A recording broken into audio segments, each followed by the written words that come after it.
In this podcast episode, Ashley Walters opens up about his personal experiences and the challenges he has faced throughout his life. He discusses his childhood trauma, including the absence of his father who was in and out of prison. Walters admits that this absence made him angry and led him to seek validation and belonging from local bad boys and dealers in his community. Walters reflects on his troubled past and the negative attitude he had towards life and other people. He admits to wanting to hurt others the way he was hurt and engaging in destructive behavior that got him into trouble with the police. He acknowledges that he didn't care about himself and had a difficult time exploring his identity as a man.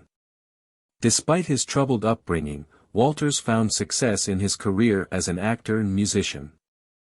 He attributes his talent and success to his ability to connect with people and his charm, which he believes he inherited from his father.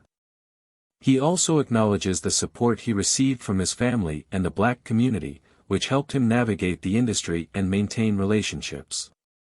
Walters delves into the complex relationship he had with his father, who passed away in 2005. He shares that his last encounter with his father was a transformative experience, where he realized his father's intelligence and understood his own potential. He regrets not expressing his gratitude and hopes that his father knew he was proud of him. The loss of his father had a profound impact on Walters, and he admits to not fully grieving or processing his emotions. He describes going off the rails and making reckless decisions, including hurting his partner and fathering 2 children outside of his relationship.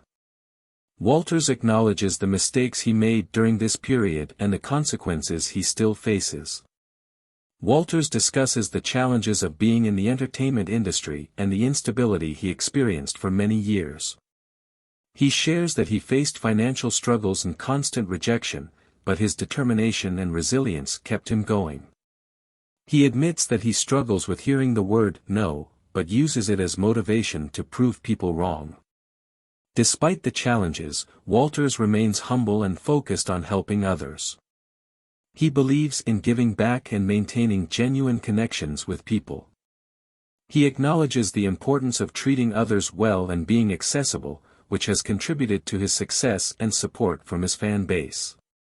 He emphasizes the importance of preparation and advises aspiring artists to focus on their own journey rather than comparing themselves to others. Walters reflects on the challenges he has faced, including the loss of his father and his time in prison, and how these experiences have shaped him. He expresses that he wouldn't erase these events from his life because they have led him to where he is today. The conversation then shifts to the impact of the COVID-19 pandemic.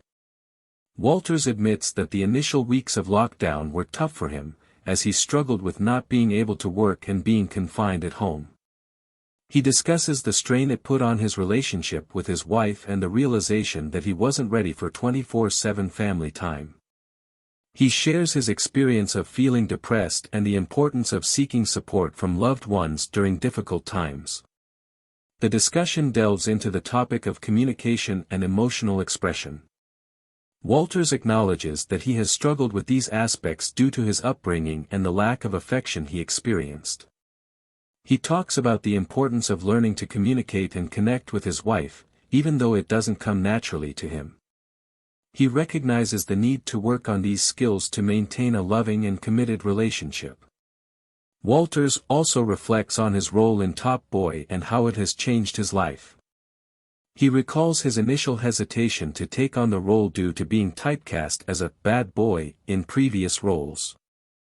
However, after reading the script, he was captivated by the complexity and depth of the characters.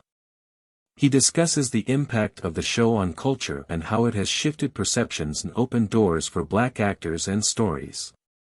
The conversation touches on the challenges faced during the production of Top Boy, particularly in the final season. Walters reveals that there was resistance and a lack of creative input, but he and his co-star, Kane Robinson, Kano, fought for what they believed in. He acknowledges that they may not have won every battle, but the push and pull process ultimately contributed to the show's success. Walters expresses mixed emotions about the final season of Top Boy. He feels bittersweet about the end of the show because it means losing the close connections he has formed with the cast and crew. However, he also recognizes that it gives him the opportunity to pursue other avenues and explore new roles. He acknowledges the stability the show provided but also the fear of the unknown. The podcast continues with a question left by the previous guest in for Walters. The question asks what he would say in his last phone call to his children. Walters responds emotionally, stating that he would tell them that he loves them, as he didn't have the chance to have that conversation with his own father before he passed away. Walters concludes by talking about the importance of maintaining the integrity and resonance of his art. He acknowledges that it can be tempting to compromise artistic integrity for convenience or popularity, but he believes in staying true to his vision. He expresses his excitement for his directing career and mentions that he is working on some incredible projects. Thanks for watching. If you enjoyed the video, make sure to like and subscribe.